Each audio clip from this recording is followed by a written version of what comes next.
Hello, Dinner Time Nation, and welcome to episode 2 here in season 4 of Dinner Time, our first one on the World Wide Web here on YouTube. Make sure if you're watching this on demand too, I think that was most of our audience in week 1, to leave us a like, subscribe to the channel. We got a new show every week for all the ladies and gentlemen at home. I'm Jack Hunter. To my right, that is Andrew Arnold. Andrew, long day at work today. How was it? Nah, it wasn't too bad. I mean, I'm home before 7 and doing dinner time with you, so can't complain at all. Got my nice cup here, my Tigers, so you can see with my blur, and yeah, just happy to be here. That's awesome. That's awesome. Made a trip up to North Carolina today to clean up grandparents' house that was hit a little bit by the storm, but it is all good now. So I'm a little Good. tired, but glad to be here on dinner time. All right, you want to hear what's coming up on the show tonight? I got you. A head coach making a controversy with something as small as an Instagram like. How? We'll tell you. Also, is it time to hit the panic button for this college football program? We'll discuss. We're a week down in college football. We have only one, or excuse me, we down week in college football. We only have one ranked team, one ranked game this week. We'll preview it for you. We have a playoff update in Major League Baseball, including one manager who has done something that only one other manager in Major League history has done. And then lastly, you like locks? This man to the right went 2-0 last week, and he's got more locks for you. That's all on dinner I time. hope It's so. a preview of the show tonight. We got NFL, we got college football, we got Major League Baseball. That is the show tonight. So make sure to hit that like button, subscribe, interact with us in the chat. We're looking at it. We'd love to take some chat questions. But yeah, let's first start with veggies and desserts. It's our signature segment. We've been doing NFL themed veggies and desserts so far here in this season to kind of get our conversation going. One thing that we really didn't like from the week, that's our veggie. One thing that we really did like from the week, that's our dessert. Andrew, I will defer it to you. I've done enough talking. Take it away. Yeah, let's go ahead and start off with we'll go with the bad. We'll start off with the bad, and we'll have a steady build. And I want to talk about the Philadelphia Eagles for a second Mm. because what in the world has happened? I mean, what in the world has happened to this team? I mean, they are in complete disarray. Let's rewind a few years ago. Remember when they were in the Super Bowl, Jack? Remember when they were winning at halftime in the Super Bowl? When Nick I Sirianni was a good mean, coach. well, yeah, supposedly and Jalen Hurts was a good quarterback. I mean, it's just, have you ever seen, we talked about it at the end of last year, and everyone kind of thought, okay, last year was bad. We need to change out the coordinators. Sirianni's not maybe as smart as, of a head coach we need on either side of the ball. We need some good coordinators. We need something dialed in. And I mean, they just picked up right where they left off. And it's the telltale sign of a bad team is when it's just every single interview after the game, you're not talking about the game. You're just talking about bad results, bad culture in the locker room. You're talking about who likes who doesn't like who. And trust me, I've rooted for a bad organization before. Trust me, I have. You know the playbook. It's you're talking about your owner taking pictures of cheerleaders instead of anything about the team. It's not good stuff. Not good stuff at all. And not to say that the Eagles are at that extent, but it's what is going on? I mean, it's a talented team. Off season's dominated by talk of how Saquon Barkley is going to change the culture there, and you have Nick Sirianni doing fake math at the podium, saying that third down plays don't count for touches for Saquon Barkley, arguably the most explosive active running back in the league. Also a pass catching back, mind you. Okay, saying that he only had 6 opportunities to get touches. Mind-boggling math. I just what happened to this team, Jack? What happened? I don't think there's one answer. I think there's a lot of answers. I think it starts with Sirianni because he oversees a lot of it. But I think Jalen Hurts is worse than he's been. I think He's turning the ball over a lot. yeah, I think the coordinators are not doing well. Like there's been a clear drop off since they lost 2 coordinators to coaching positions. Uh, in the sense of like offensively, I know AJ Brown's hurt. I know Devontae Smith's been hurt. But when you got the best running back in the league right now in Saquon Barkley, you've got a tight end in Dallas Goedert who should be. We were talking about this last week. He should be a top 5 tight end in the NFL if they used him. And you should have an elite quarterback, or some in another world he used to be considered elite. I don't know if you still call him elite.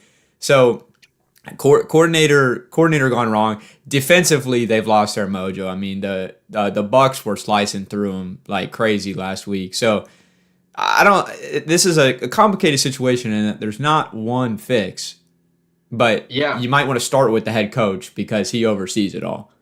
I mean, they're calling for his head, and it's a crazy thing because on one hand you're like, hey, it's week 4, why would you call for his head? But you got to take into account the way the last season ended, I think, because I think in reality, if you're thinking about how Nick Sirianni is, he's like 2-10 in his last 12 or something like that. Like it's I think you have you have to carry over his resume. That doesn't get a clean slate and be like he's Yeah, 2-2 this year. You don't get to carry that over. And I think the defense, like you touched on, is probably one of the most surprising pieces of it to me because the offense they've gone to free agency. They've gotten AJ Brown, they've gotten Saquon Barkley, they went and got Jahan Dotson this past offseason. Great pickup. But the defense is where they've spent the draft capital. Like that's where you've gotten the Jalen Carter. That's where you've gotten the Kobe Dean, Keely Ringo, all these Georgia boys, heading there. And you're spending these top picks on these guys. And I don't know if it's the guys. I don't know if it's the system. I don't know if it's the culture. Because defense is the side of the ball where I think culture matters almost even more. Offense, you can be a good unit, but it's more execution. Defense is kind of the old adage that you kind of have the heart aspect to it, that unquantifiable part of it. And I mean, it's just gone. There's nothing there. Darius Slay, supposed to be a great cornerback, stinks right now. He stinks. He's taken to Twitter after the game, saying, "Hey, when you're coming at me, keep that same energy," and then posting his like career stats and stuff. It's like, what a that's not loser, good. dude. You're such a loser if you're doing that. Like, I mean, I get it. You're a great guy, like, but you also got to take it when you're playing bad. Like, that's part of it. It's all part of it, and people have praised you when you're being good. So that was a ridiculous move, but. I'll cap it there. The Eagles, I mean, goodness gracious, Sirianni has what? He has the bye week this week. They maybe give him 4 or 5 games after that. Like Yeah. if he's struggling in October, I don't know if he makes it to November. Yeah, well, I'm not sure when I'm not sure when Devontae Smith's coming back. I know AJ Brown is supposed to come back after the bye week, so there should be really no excuses. Not like there should be really any excuses to begin with right now. It's just I think he's gonna have a few more games left. I don't know if he's gonna make it to the end of the season at this rate. I think it's just a matter of how the organization views the roster. If they view it as we need to capitalize on this window, at that point, though, I mean, is it Vic Fangio's interim head coach? Do you go and get Mike Vrabel? Do you go and get Bill Belichick to take over midseason? I don't know. I mean, Yeah. that would be wild, but I don't know. So I don't know. Dire Straits in Philly. It's tough. Yeah. Go actual Phillies. Well, Play well Saturday. I can assure you, as a program, as a dinner time program, we know what losing football looks like. Falcons fan, Commanders fan, we know it. So we like when you're on Twitter after the game, you're chirping like that is loser mentality. We've both seen that Not before. good stuff. We've both Not seen good that stuff. before. How about in Vegas? Antonio Pierce, the head coach for the Raiders, liked an Instagram post insinuating that Devontae Adams was going to be traded. Now, he has requested a trade, and it's looking ugly. There are teams that are inquiring about him, rightfully so. And I think this is just such unprofessional behavior. This is his second strike this year. He went in the press conference last week, so after I think week 4, and was saying that some guys out there had made business decisions and that he was going to start making business decisions. Basically calling out his entire team and admitting he's lost the locker room after week 4. So now you've made your star player very upset and your star player wants to trade and you're liking posts on Instagram. It's one thing if you tell somebody and a source gets it out there. Per sources, the coach wants to trade him. It's one thing if somebody in between you and the player gets it out. What are you doing on Instagram? Liking posts. Like, you cannot tell me this is accidental. He's not that old. I know he knows how to work his phone. And if this is intentional, which I am 100% sure it is, what are you doing? What are you doing? And I think he's setting himself up to get fired. I know he just got the interim tag lifted off of him last year, but outside of that interim stretch last year, he really does not have that much of a track record of being a successful football coach. I mean, he ran Arizona State's program with Herm Edwards into the ground, and then with the Raiders had a great, the team rallied around him, but all that magic is gone. The team stinks, And I'm usually a guy that takes up for the organizations because I feel like the players sometimes can get really ridiculous in like what they ask for. But in this case, I don't care what they say about Devontae Adams. I am on his side here because I was reading something today and I just realized that like Devontae Adams has had about 7 different quarterbacks in his short tenure in Vegas. They got him and then got Derek Carr, who was one of his best friends in college teammate from Fresno, and they got him, and then they cut Derek Carr with about 2 games left in the season, completely benched him, and then it's been Jimmy Garoppolo, who failed his physical and like was a complete distraction in Vegas. He was terrible. Like Aiden O'Connell, they've got Gardner Minshew now. It's just they have treated him horribly. I don't know what type of teammate he really is, but it was only really a problem when he got to Vegas. When he's playing in Green Bay, I don't think I was hearing too much about him being a bad teammate, unless I'm mistaken. No, and I mean, I think wide receivers have a track record over the league of, there's like the diva wide receiver. And I don't think Devontae Adams has ever really fit that mold, and he has every right to with the level of play that he presents. So, I think it is a situation thing. He went there because he wanted to get paid.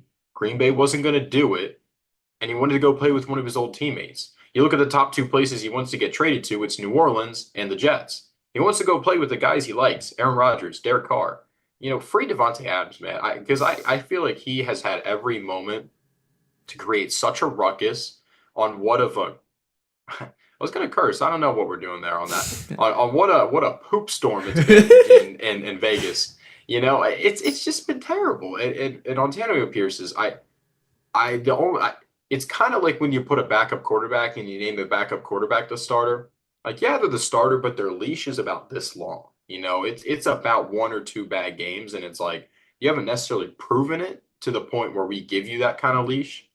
Antonio Pierce is the same sort of way in my mind. So he's another guy that realistically, I mean, the Panthers might have an open seat by week 12. The Raiders might have an open seat.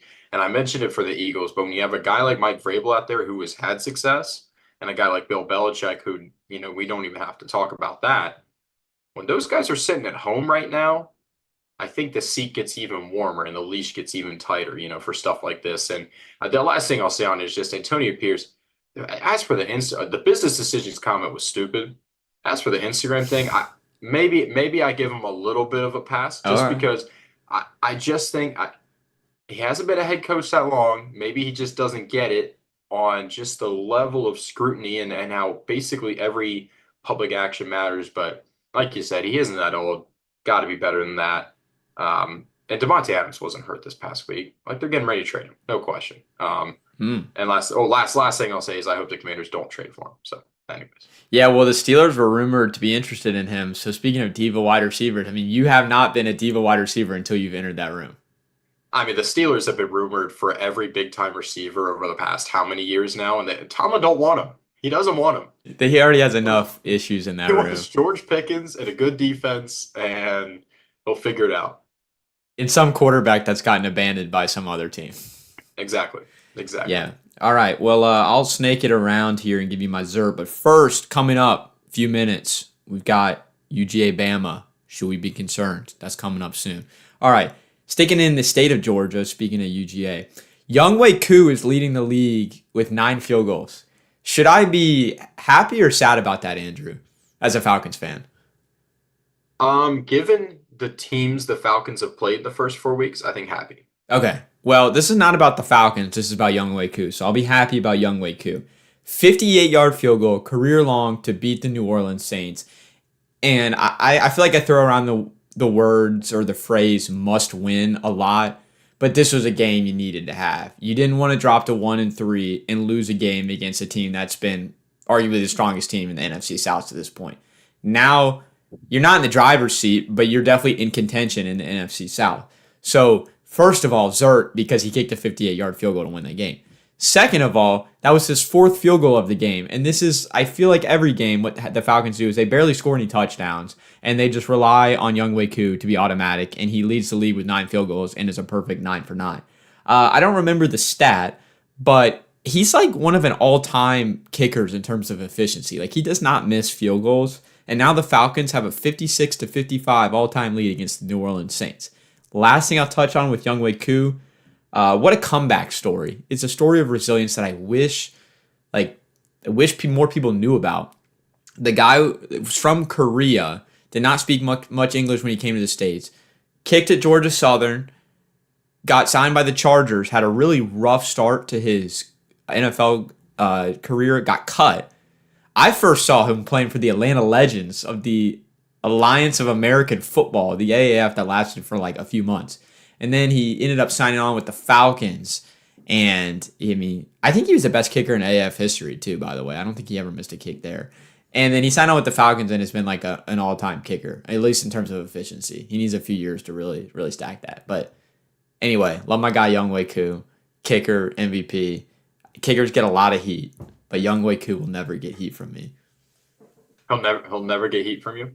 Never, because if he misses a kick to win, I'll be like, "Do you remember when he kicked that 58-yard field goal that he had no business making for the win?" Like it'll offset. Like I may not do him as my Zerd every week if he starts missing field goals, but I won't hate on him. Yeah, a couple points on it. I mean, huge to get the divisional victory there too, because that keeps you guys in the running for the division, which I mean is probably a three-horse race at the moment, like realistically. So, it's big to get those divisional wins. Another thing I'll say more on the kicking side of it, it's interesting watching him because he doesn't line up like other kickers. He kind of lines up more squarely to the ball and then just kind of, I think that's how he gets a little bit more power because he just kind of drives straight at it instead of kind of that sort of angle sweeping kick. Which is just super interesting because it's always kind of cool when obviously there's no one right way to do it. It just needs to go through the uprights, sort of like a golf swing in that way. And it's just kind of cool to see something a little different. And we got to say this too. This new generation of kickers, man, you got your Brandon Aubreys, Younghoe Koo's.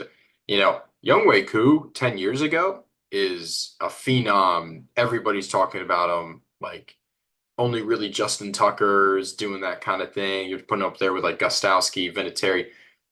Right now, he's like a top 3, 4 kicker in the league. Like, it's Yeah. just got to say, man, these kickers are getting pretty crazy. And when you're looking at 60 and in, is like, we got a pretty good chance at this to the point where you're going for it over a fourth down, which has become obviously more common. Just got to shout out the kickers a little bit, man. They're just getting better. Yeah, well, and the thing with Koo too, speaking about that kicking technique, is he takes like a little pause after the ball has been snapped and the holder's got it, which is like the animation in Madden when your kick's about to get blocked, like when you like freeze and the guy's coming off the edge. So whenever he does that, my first reaction is like, this kick's getting blocked, and then he just nails it. Like that kick from 58 would have been good from like I think like 61. That was a Yeah, it was tailing left. Like I think it had the distance for probably 65. It was just tailing left, but yeah, yeah. 61, 62 for sure. I remember when the Raiders threw out Sebastian Janikowski for like a 70-yard field goal attempt. I don't know if that was when Lane Kiffin was the coach, but I'll say yeah, Janikowski up there for some of the greats, man. nothing more to that except for just giving love to my kicker Younghoe Koo and Andrew Zadnall. We're giving love to the kickers in the NFL who are like earning respect. I feel like kickers are a disrespected position, but if you're gonna just come up and like boss 60 yarders for the win and you're gonna carry your team when offense is starting to come down a little bit, and like I think you get a little more respect. Yeah, I think it's crazy that I mean, at least literally in our time growing up, if it was 50 plus, it was like, oof, we'll see. Ooh. Now if it's 50 to 55, it's like, yeah, they should probably make this. So pretty crazy stuff. I'll talk about we talked about the forgotten players, the forgotten quarterbacks. Let's give our flowers for a second to Sam Darnold. I mean, we'll clap it up for Sam. I mean, what a player. I don't have his stat line in front of me, but he has been unbelievable. The Vikings are 4-0. Like, let me repeat that. The Vikings are 4-0. Oh, Andrew, who have they played? The Texans? Good win. Okay. Packers with Jordan Love. A game they dominated. They let them back into it. And I'll pull it up while I'm speaking. But I mean, Sam Darnold has been unbelievable. You talk about a guy who was basically a meme. No one was taking him seriously. Everyone was laughing at him because he got mono when he was with the Jets. He goes to San Francisco. Everyone's like, oh, weird. Sam Darnold's back up there. Okay. And he kind of plays well when Brock Purdy gets a little hurt versus the Ravens. And everyone's kind of like, hey, maybe this guy's not so bad. Maybe it was more the environment, like we kind of talked about. And I got the stat line here. 932 yards on the season so far, 11 touchdowns, 3 interceptions. 11 touchdowns leads the league. a lot of people are saying if you ended the season right now, he would be the MVP. Sam Darnold, MVP. Him and Jordan Mason be gunning for it. Right. Right. So, obviously you don't end the season after 4 weeks, but his QBR is third in the league. He's just been a very, very good quarterback, and it's crazy because he came in there as a backup. JJ McCarthy was in line to start. He goes down. Sam Darnold becomes the de facto starter. It was maybe a competition at best. Maybe Sam Darnold holds it over a little bit, but it looked like they were going for JJ. That's why they drafted the guy. Yeah. And Sam Darnold now has walked into a situation where he is playing with one of the best defenses in the league, has maybe the best weapons on offense, has the best weapon in Justin Jefferson, and right behind him, Jordan Addison, KJ Osborne, very good as well. And Aaron Jones as well, who's been very good this year too. So it's like all of a sudden he's in a situation where if he can almost be that Brock Purdy role, let the talented guys around him shine, not make mistakes, and just play good football. And I say just play good football like it's an easy thing to do because plenty of quarterbacks can't. He's in a situation where the Vikings might be one of the scariest teams in the NFC, which I think they already who would have are. predicted that. Yeah. I think the Lions I'd be a little more afraid of, Yeah. and the Seahawks are scary too when they're healthy. But Yeah. but right after that, it really is the Vikings. And again, everyone thought, okay, this year's maybe JJ McCarthy's rookie. Let's see how he turns out, or it's a throwaway year now that he got hurt. All of a sudden, they're 4-0. This is a legitimate contender in the NFC. Yeah. Crazy stuff. Well, I'd like to see how their defense holds up, but I think their offense is sustainable. The offensive minded head coach, great running back, Darnold, I don't think he's going anywhere. And then you got Justin Jefferson too. I mean, it's like they obviously stay healthy, but I mean, listen, their offense is great. They got the weapons. Their defense, I mean, the Brock Purdy was walking up to be the 49. Brock Purdy's walking up to Brian Flores saying, "Hey, man, your defense is confusing as hell." That's a good quarterback saying your defense is weird, and that's something that the Vikings have hung their hat on for 2 seasons now. Is just concealed blitzes, looking like they're going, dropping into zone, just some crazy stuff that's tough for quarterbacks to figure out. So they're a tough out. They're just a tough out, and I think that's all you can ask for. yeah. All right. Well, let's transition to the collegiate game. But first, we got a comment from Nathan DeWitt of Generals Baseball, WNL Generals Baseball, who says, "Longtime listener, first time caller. Who is the best hitter in baseball, and why is it Andy Ibanez?" Andy Ibanez, go ahead, 3-run double off Josh Hader to get the Tigers to the ALDS. We're going to talk about that later, but shortly, Andy Ibanez, best hitter today, best hitter in baseball today. I'll give him that. Till the Braves play later, right? Till the Braves play later, and maybe they'll strike out less than 15 times, and maybe they'll score a run today. Maybe. All right. Well, we'll get to the base. I was gonna say something. I was gonna say something more, but I don't want to get the show too off track. Right. So Alabama and Georgia. First of all, Andrew, are you concerned or panicked about Georgia after the 41-34 loss? Why would I be concerned about a week 4 loss or week 5 loss? Well, in the 12-team playoff, I would say there's reason not to be concerned. But the first half, I mean, getting down 28-0 and then 30-7 at Alabama in a hostile environment, that was concerning to me. Now I liked their response, but Yeah. I don't know if I'm panicking, but like on the 1 to 10 concern meter for Georgia, like I think I'm like a kind of a 6 or 6.5. Well, that's ridiculous. I'm a 2. I mean, it's All right. I would like to see how many teams in the country can go to Tuscaloosa and lose by a score. 2, 3, maybe. And I think that's reflected in where Georgia's ranked. They're ranked 5th right now. It's a tough team. It's a tough place to play.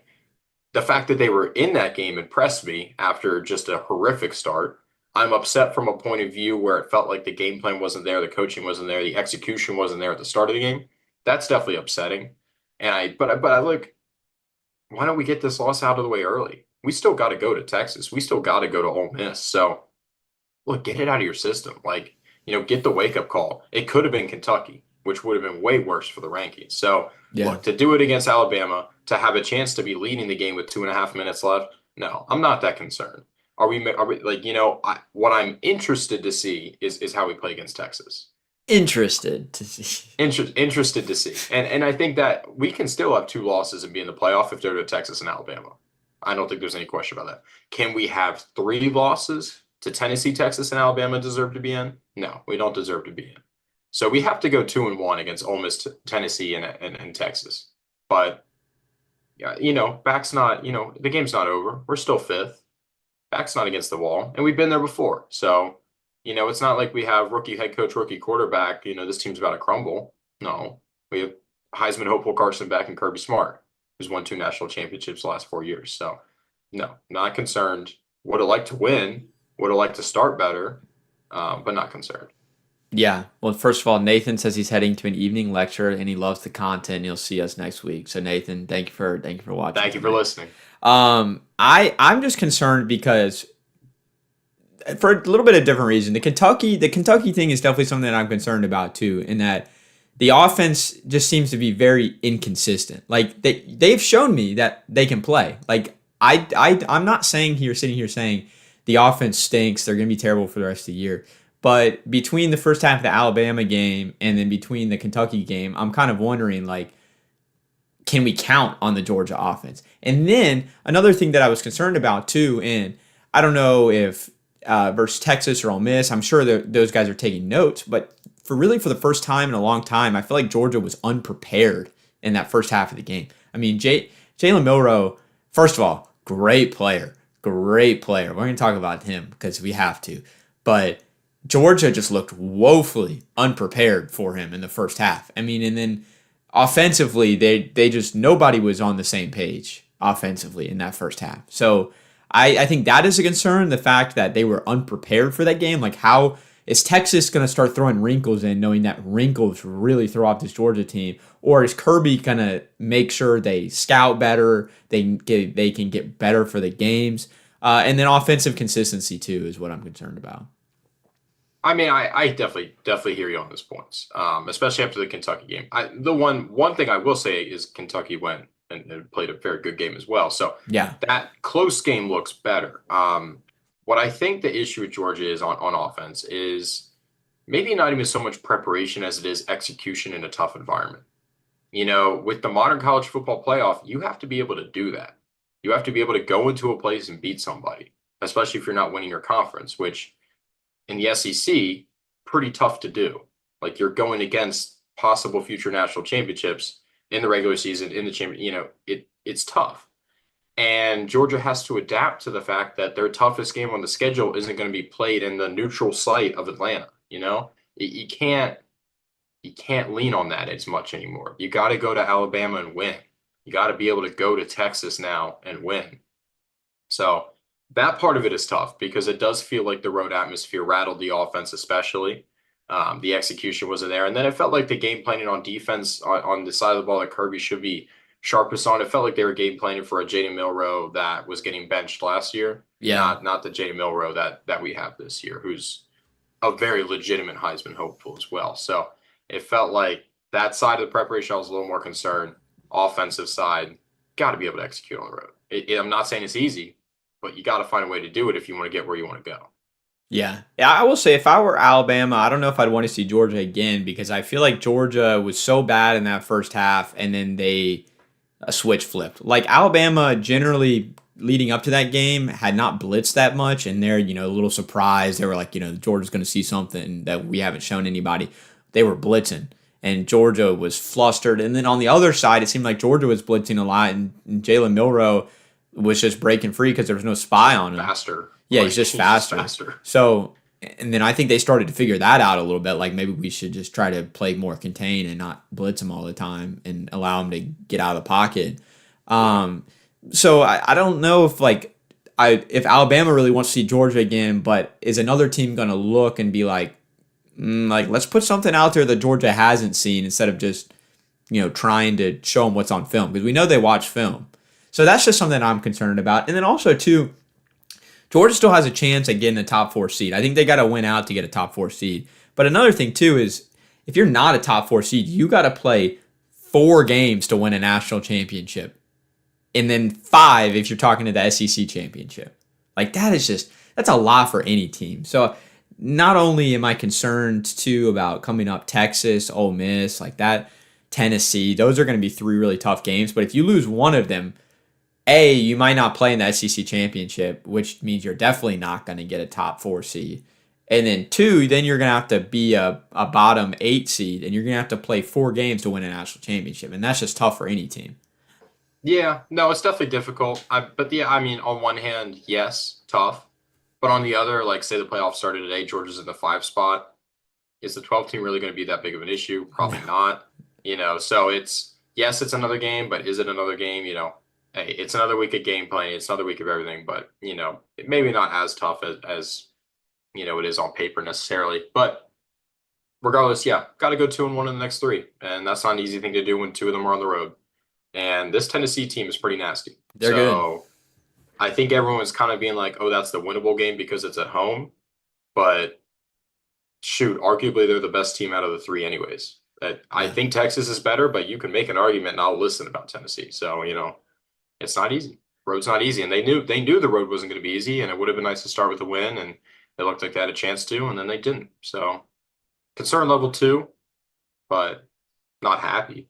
Yeah. I will say Carson Beck really kind of showed up in the second half. So that is very encouraging, not only from like a performance standpoint, but just from like a composure standpoint. Like Absolutely. Like the guy's not soft now. Like you look concerned in the first half, like is this 2024, like dating one of the Cavender twins, Carson Beck driving a Lambo, like is he soft now?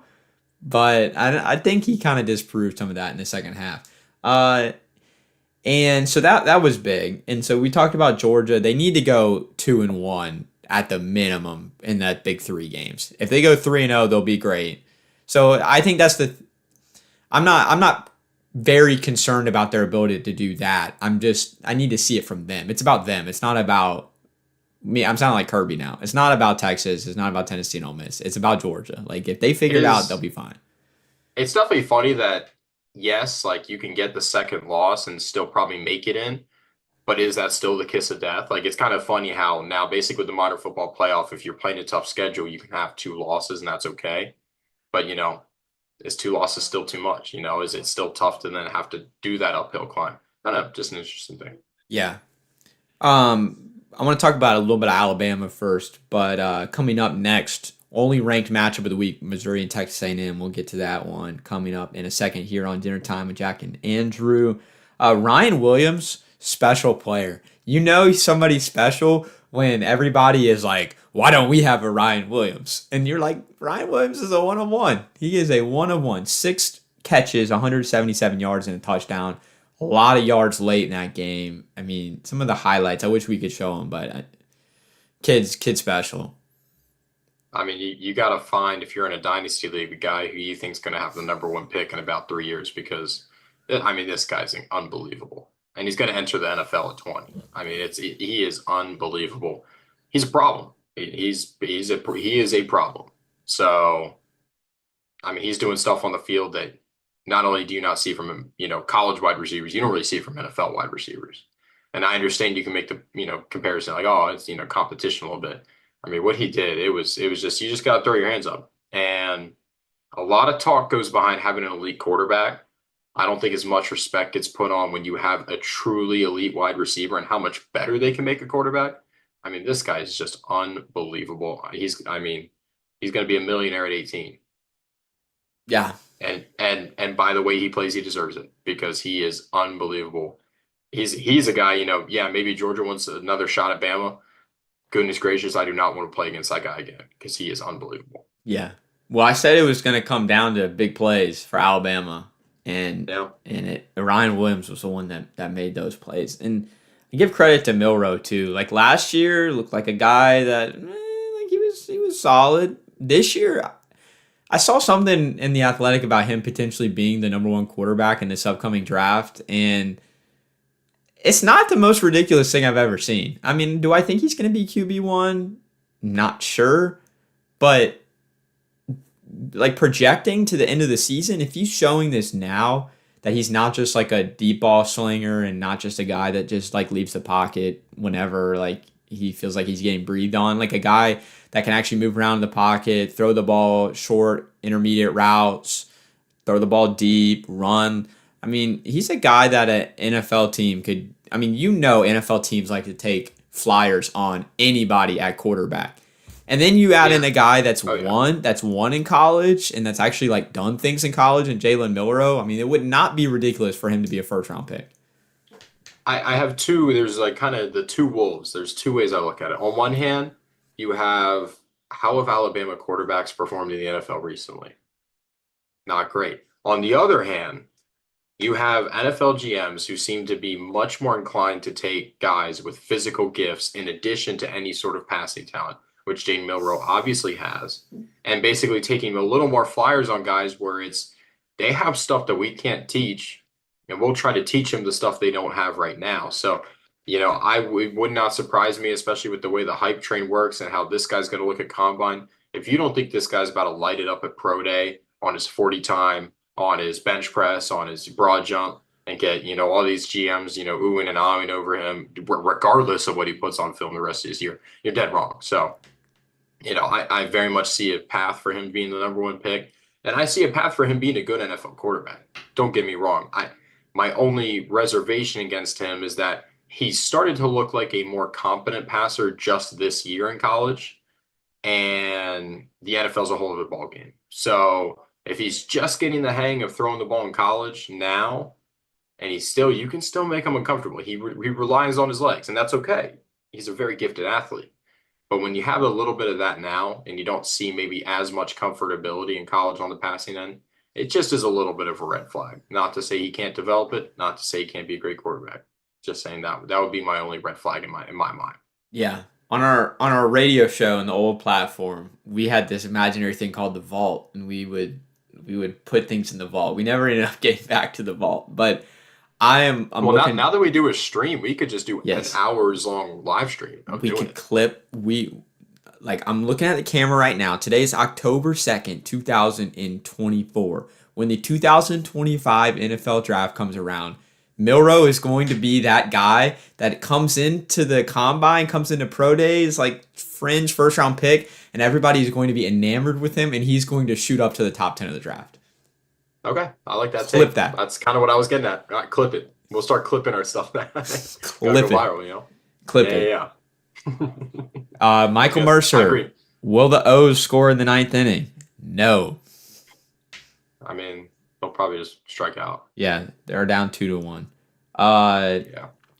Let's go game of the week. And then after the game of the week, I told you at the beginning of the show, one manager who may manage for the Gritty Tigs, if you've gotten this far, I'll give you that, may manage a team in Detroit, just did something that only one other manager in MLB history has done. We'll tell you what that is.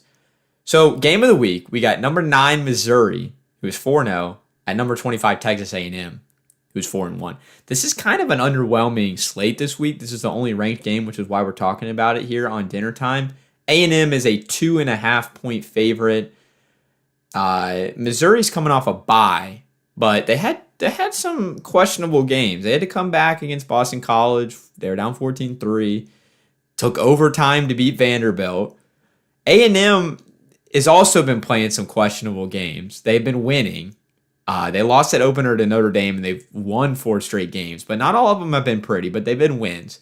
So my initial interpretation of this game is A, it's going to be close, and B, these two teams remind me a lot of each other in that this is kind of like a ranked mid-off. Yeah, I completely agree. I think this is kind of a situation where Vegas threw their hands up in the air and said, we don't know who the heck's going to win this game. Who's the home team? Make them -2.5. And that's what Texas A&M is. So I would not want to risk anything on putting a prediction on this game because I agree with you. Very, very similar. Very, very similar situations. I respect the Boston College game. I do. You were at home. And that's the other thing, too, on this is this is Missouri's first road game. And I'll just say as an SEC fan, I've seen it before where Missouri or Vanderbilt rattle off a few games to start the year, 3-4-0, beat maybe another Power 5 school who had a little bit of momentum going. They're sneaking their way into the rankings because they're an SEC school and they're 4-0.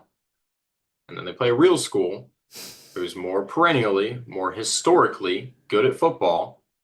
and it doesn't end pretty. So, am I saying Texas A&M is that school? Not necessarily, but Texas A&M, Kyle Field, tough place to go play, no question about that. And how real is Missouri when you have 3-point wins over Boston College and Vanderbilt? And you're sitting at number 9. You know, where the teams around you were talking about kind of a different caliber of schedule, different caliber of game. The fact that 4 spots separates a University of Georgia and Missouri, I don't know how right that sits with me. You know, I don't think Missouri's a playoff team. I don't think they're a great team. And I don't think Texas A&M's a great team either, but kind of go with the home team. I give them the edge here, and I think they probably move up to what, 17 or 18 after this, and all of a sudden they're fighting for a playoff spot that they won't get. Fine. Texas A&M probably wins. Yeah, the big thing for me with A&M is quarterback. I mean, it's like Marcel Reed has been playing quarterback because Connor Wegman has been out, and apparently Wegman's a game time decision. But I wouldn't be surprised if somebody like tripped him or something like that on campus because it's like what I don't even think anybody wants him to play. I mean, I know Reed. I know Reed is the backup quarterback for a reason, but at least he can run. Like Wegman and Reed, they're not really great at throwing the ball, but at least Reed is a dual threat quarterback. These two teams are also statistically very similar. I've been looking last 3 games, both of them have been controlling the games on the ground. So A&M has only allowed 80 yards on the ground per game in the last 3 games, and they've rushed for 226 yards a game. The number for Missouri, 103 allowed the last 3 games and 215 rushing per game. So these are two teams that are rushing for over 200 yards per game on the ground last 3 against SEC teams and are allowing about 100 or less. So I think like both these teams are just going to try to run the ball. And this is going to be a low scoring game. And the defenses and the front sevens are just going to like knock them back, line of scrimmage. And they're going to try to throw, and they're probably going to throw an interception or so. The separator, and I agree with you, I think A&M is going to take this one in a close one. A&M's turnover margin much better than Missouri's, and they are turning teams over 1.8 times per game to Missouri's 1. So I think that is going to come into play. I think A&M is going to force one more turnover than Missouri, and I have them winning by 2. So technically Missouri would cover, but I have them winning by 2. I think something along the lines of like, what's an ugly score that you can win by 2? Like 22-20 for like 5 field goals and a touchdown. 22-20. Okay. Yeah. So I mean, 5 field goals. That's a lot. Whoever their kicker is, but so 2.5. You usually get 3 points for being at home. So they're technically saying like on a neutral field, Mizzou is a half-point favorite. I feel like that's a fair line. Yeah, I mean, hey, listen, ESPN matchup predictor favors Missouri slightly, 51.7%. I put a little respect on A&M going into the swamp, beating Florida. I know Florida's not a good team, but it's still a road environment. Yeah, that's still a game that you can lose. You know, so I put a little respect on it for that. I like them at home here. I think they'll cover. I'm gonna just put the fake stamp on Missouri. Sorry, guys, and that's all I got. Yeah. Anyway, let's move on to baseball. Currently, the Orioles have a runner on 2 outs in the bottom of the 8th. We're not going to like live stream that game here, but the Royals are up 2-1. I really want to talk about the Tigers because AJ Hinch, I've been teasing this. I'll finally tell you the stat. AJ Hinch joins Terry Francona as only the second manager in MLB history to defeat a team that he won the World Series with in a playoff series with a new team. So Francona did that with the Guardians or with the Indians against the Red Sox. And AJ Hinch and the gritty Tigers, who finished 22-8 in their last 30 games, go in and take 2 games. I love the Detroit Tigers. Their team of destiny. I mean, everyone wants to say the Mets are the team of destiny. The Mets are the Mets. That's too big of a name. No. Listen, the Tigers are the team of destiny. When I looked at the score today, I saw it was 2-1. I think I can't remember what inning the Astros took the lead in. Maybe it was the 7th or something. They get up 2-1, and I go, okay.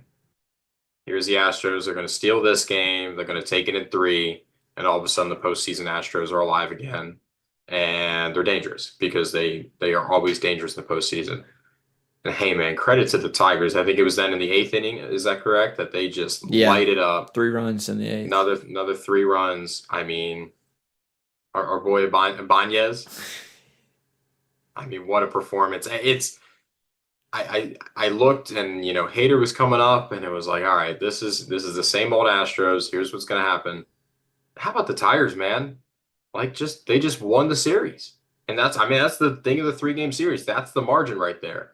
You're up 2-1, you got just a couple innings left, and then all of a sudden you're out.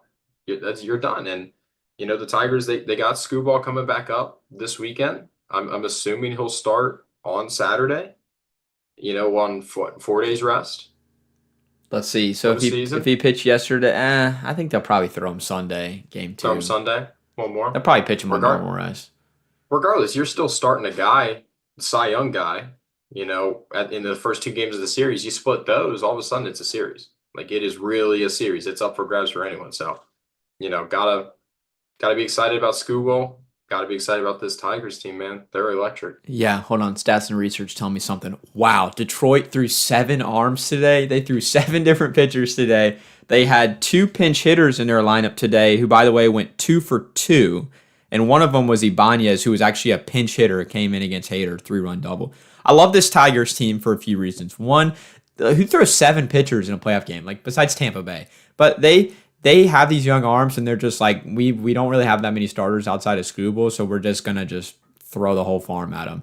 And matchups, like we just have all these pinch hitters we're gonna throw out there. And what my takeaway from that is sure, like you could say like, oh, that's easy to do. You just gotta, if you're AJ Hinch, just put the guys there. But you have to have the right group to do it with. If you had a team that had a lot of egos on it, and you were lifting guys, pinch hitting guys, or you were coming in like yesterday when AJ Hinch took his closer out of the game in the 9th inning when he hadn't even blown the lead. He had given up 1 run, they took him out, and then he didn't use him today. Like this style of play that they have requires everybody to be bought in and be playing as a team, because a lot of these decisions that he's made would normally really piss the players off, and you worry about losing the clubhouse. But he is saying, AJ Hinch is saying, like, all hands on deck. I can pull anybody, I can put anybody in at any time, and that'll help us win. And the guys have bought into that, so I love it. And you got a whole bunch of guys on this team too that had tough regular seasons or have been written off for some sort of reason, and they're just a young team. They don't care. They just go out there and play gritty baseball, gritty TIG baseball. And I cannot wait to see them continue on. I mean, I think the formula to winning in the postseason right now is either you have to have so oppressively of a better team that you can't help but win, or you have to come in with a group of guys who don't even feel like they belong there. And through that freedom, through that kind of mentality of, hey, screw it, let's just play some baseball. Screw it, let's just get some hits. Okay, you need to pinch hit, you go.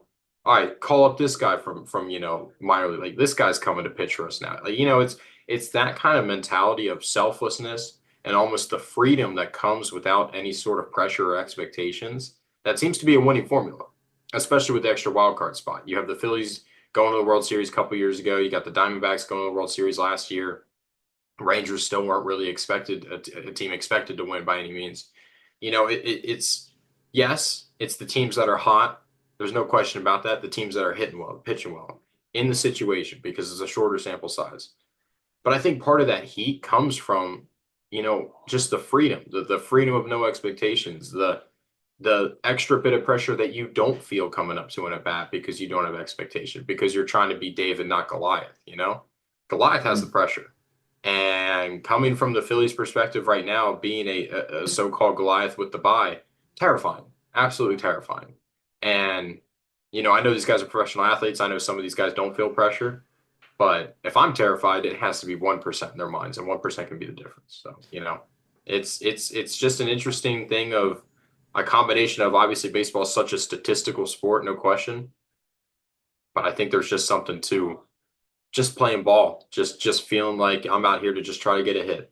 I'm out here just trying to make the next defensive play, and it feels like what the Tigers are doing. Yeah, well, honestly, I think the Tigers are built to win as the season goes along and in the playoffs. I think in the regular season, you have a team that hits a lot of home runs. You have a team that's got some good starters, that like a lot of pitching depth that generally does you well. But in the playoffs, when the pitching gets better, when all eyes are on, I feel like the ability like to do things that the Tigers do play really well. put the ball in play. As a Braves fan, I can confirm that when you don't put the ball in play in the playoffs, you're not going to score runs because it's harder to hit home runs in the playoffs. Like it's harder just to tee off on pitchers because they're better. So you got to be able to hit with two strikes. You got to be able to move runners over. You got to be able, from a base running perspective, to steal a base or go first to third. In the field, you got to be able to make plays defensively. The Braves can do that. And then in the bullpen too, your manager's got to be able to have the right matchups. Like you cannot afford to leave a guy in for one out too long and have him hit a 3-run home run against you because you're not going to come back against that. So I think these are all things that the Tigers have. They have a great manager that knows how to push the right buttons. They have a team that can defend. They have depth on the bench and in the bullpen that the manager will use. Base running, they're good. They put the ball in play, and they've got an elite starter that they can turn the ball to if they really need to. So I'm not fully on the Tigers the World Series train because I think Oh there's a no, lot of no. I think there's a lot of other really good teams in the AL that are still there. Uh, I like the Royals a lot. I like the Royals a lot. They're a We'll good see, team. we'll see if the Orioles can get by them, but anyway, and then obviously the guard dogs and the Yankees are still there. But Braves season on the line tonight. I don't know how I feel about it. I think honestly like nothing to lose here because if they win, we got game 3 with Lopez on the mound tomorrow. And if they lose, that means they'll probably have struck out 15 times and gotten shut out. And I cannot watch them do that again. So if they do that tonight, I will say good riddance. They outperformed every expectation considering what they were dealing with this year. And we will see you guys in 2025.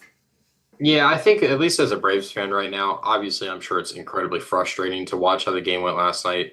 I hope it's not as frustrating tonight just for your sake, but at least So if you're a nice. Braves fan, you can hang you can hang your hat on the fact that it's like, dude, we had everyone hurt. It's like this Yeah. wasn't even our team. If this was all the starters and all of a sudden everything's blowing up, you're like, wait, where's our organization going? Like you're not worried about that right now. It's more so like, yeah, this was unlucky. This season didn't go how we drew it up. We were hoping to win the division. You were still within spitting distance of the division until basically September, even given all the injuries. So it's unfortunate. I think you got to be a little more confident. You got Freed on the mound tonight, right? Yep. Got to be a little more confident in that. Guy who's done it a little bit. Who knows? You steal a game. You steal a Yeah. game, and you never know. So it's.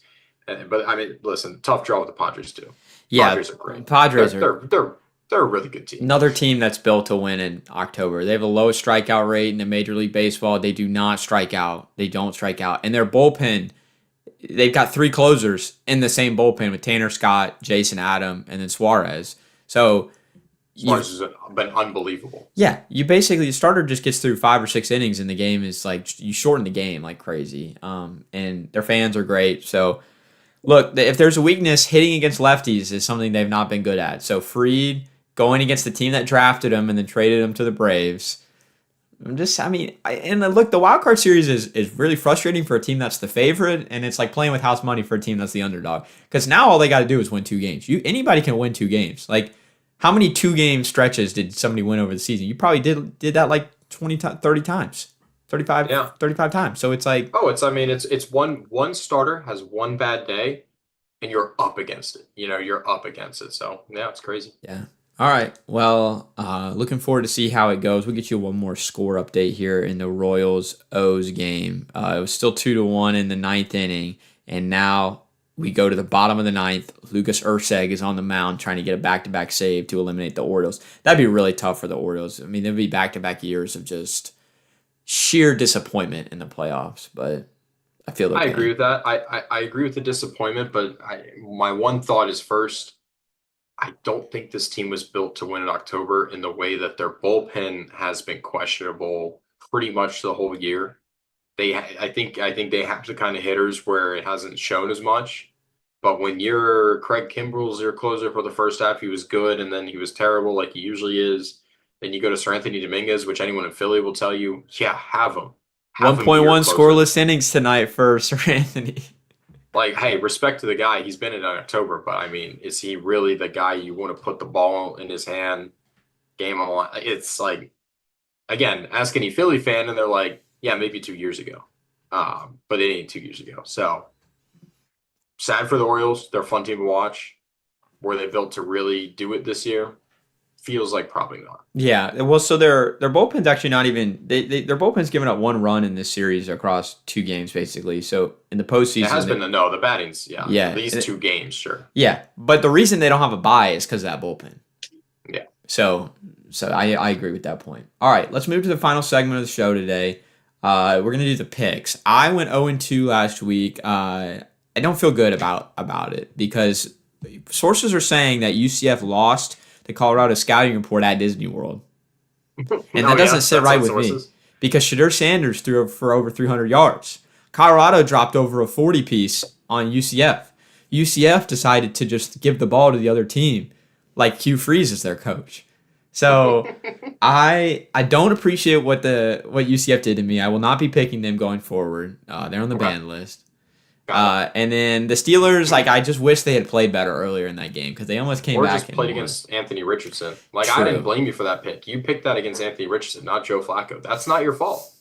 I saw Joe That's not your Flacco. fault. Joe Flacco coming in and playing with the Colts against the Steelers. Just is like we're so old moment. This is Like, so what is old. yeah, Like, what is even happening anymore? yeah. All right. Well, I want to get back on track this week. So I'm going to start first. We're going to go to London. Going to go Okay. to London. Sam Darnold revenge tour against the Jetropolitans. I am taking the Vikings -2.5 against the Jets. I am not sold on the Jets at all. Not sold on them. I've seen them play enough. I saw them play against Denver, which is really all I really should see because that game was just hideous. And I've seen the Vikings who are 4-0. They're going to lose at some point, but I don't think it's going to be the Jets in London because this has all the makings for Sam Darnold just to like crap all over them as in his revenge tour because they did him wrong. They did him wrong. This has the potential for him to just do bad things to them. And I'm not sold on Aaron Rodgers and that team chemistry in the Jets. I think they're frauds. So I'm taking the Vikings -2.5. I think they'll win by 7-10. I actually tend to agree with you. London throws me off a bit because I never know how that affects teams. Yeah. Usually the points, like the scoring's just lower usually in those games. So whatever you want to take that for. Yeah, my two thoughts on the game are everyone was ready to anoint the Jets after they beat the Patriots. It was like the Jets coming out party, like they're so good. It's like, dude, they played the Patriots. Yeah, I hope they look good. They've been all in for 2 years and have won like a handful of games. Okay. And Sam Darnold, just that extra motivation. I want him to throw for 4 touchdowns. I like, and I could see it happening. So if you don't think that guy's not extra motivated this go around, I think he's going to carve him up. I'll start my NFL pick as well. I like the Commanders -3 at home versus the Browns. Talk about a team that went all in and just swung and missed. Yeah, their defense is scary. Myles Garrett's scary, but the Commanders' O-line has held up well. I like them at home. They've given me no reason to not trust them. I still don't, but they've given me no reason not to trust them. So give me them -3. I think the crowd's actually going to be surprisingly good for what it's been like the previous years. There's a different kind of energy around it. Full trust in Jane Daniels. I mean, he's a stud, just an absolute stud. We've gone the whole show without talking about him. Credit to me for not doing that. He's a stud, and this Browns team is in disarray. So Yeah. I think this -3 line is a little disrespectful to the home team. I think it realistically should be 4.5. But I like the Commanders here. You're picking against Deshaun Watson. Just wait till Jameis gets out there. It's going to be like just like how I was last week. Jameis going to come out there and throw 3 touchdowns and 4 picks and win. I want some insurance on this. Like this pick is against Deshaun Watson, not Jameis. Yeah. All right, let's move on to my college pick. I'm picking Syracuse, who's going to Vegas. I'm betting on them in Vegas +6.5 at UNLV. UNLV's ranked. They're a good team. I'm not gonna say that they're not a good team. And this is not they're Syracuse is the ACC, so they're gonna whoop up in the small school. The ACC's got nothing to flex. I think UNLV in their first game without their quarterback Sluka, who left because of NIL apparently. They didn't miss a beat, but I think at some point the guy's too good to just not for them not to be affected at all. So I think you're playing a team in Syracuse who defensively a little unique.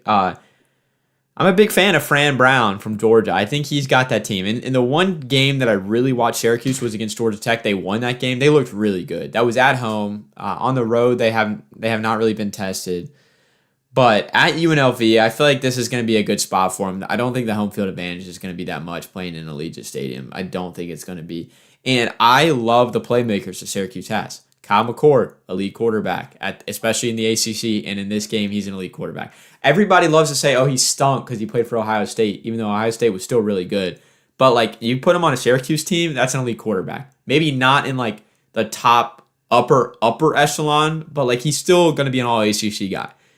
You got Trevor Pena at wide receiver. He is very good, over 100 yards last week. And Aronde Gaston is going to be an All-American tight end, too. So you got those three playmakers. You got a defense that's going to get some stops. And Syracuse is getting 6.5 points on the road, like against a Mountain West team.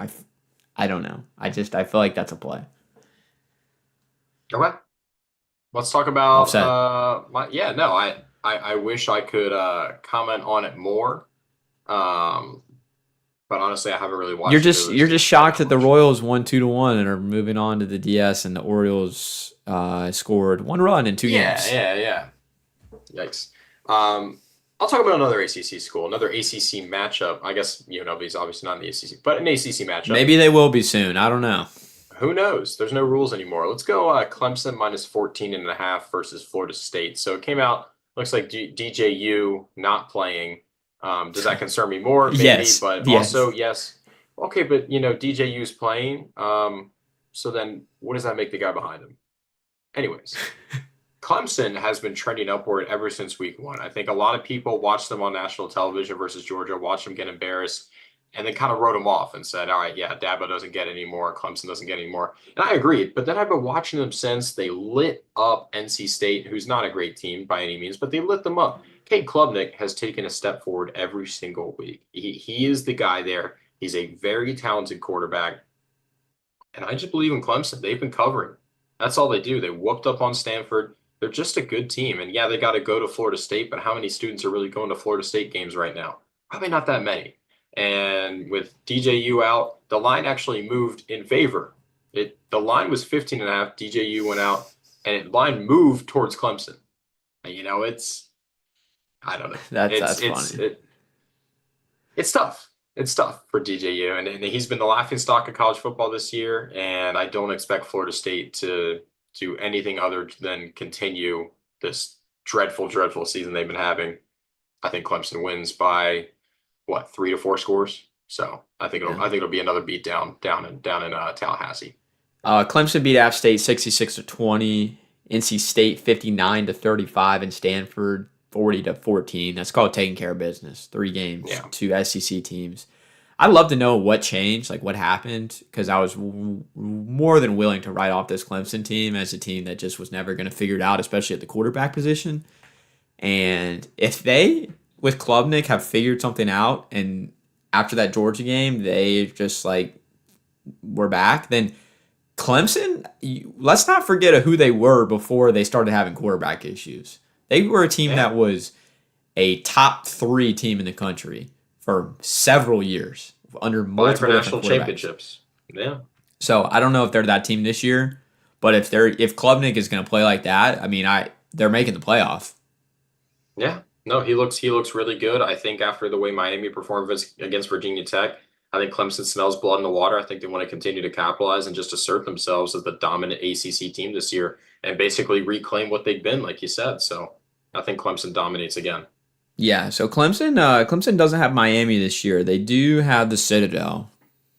Rivalry, in-state rivalry. Yeah, on the 23rd. But they host Louisville on November 2nd. And they play South Carolina on the 30th, obviously. But their schedule is very winnable. Florida State, Wake, Virginia, Louisville, Vatech, Pitt, Citadel, South Carolina. It's you can take care of business. And if your 1 loss is to Georgia, no real shame in that. All right. Well, that'll do it for the show this week. Before we get any final comments, next week Andrew is going to be stressed out because the Phillies are going to be playing in the NLDS, and I'm going to be sitting back, feet back, propped up because the Braves, by this time next week, will already have swept the Dodgers. Hopefully we're still playing come Wednesday. It's playoff time already here on Dinner Time. But appreciate everybody listening. If you made it to the end and you're here live, shout out. If you made it to the end and you're here on demand, shout out too. So leave us a like, subscribe. We'll be back next week here on Dinner Time. Andrew, any last words for the folks at home? Go Fightins. All right, and let's see if the Braves can keep it alive tonight. This has been Dinner Time here on YouTube, on the Dinner Time YouTube channel. We will see you guys next week.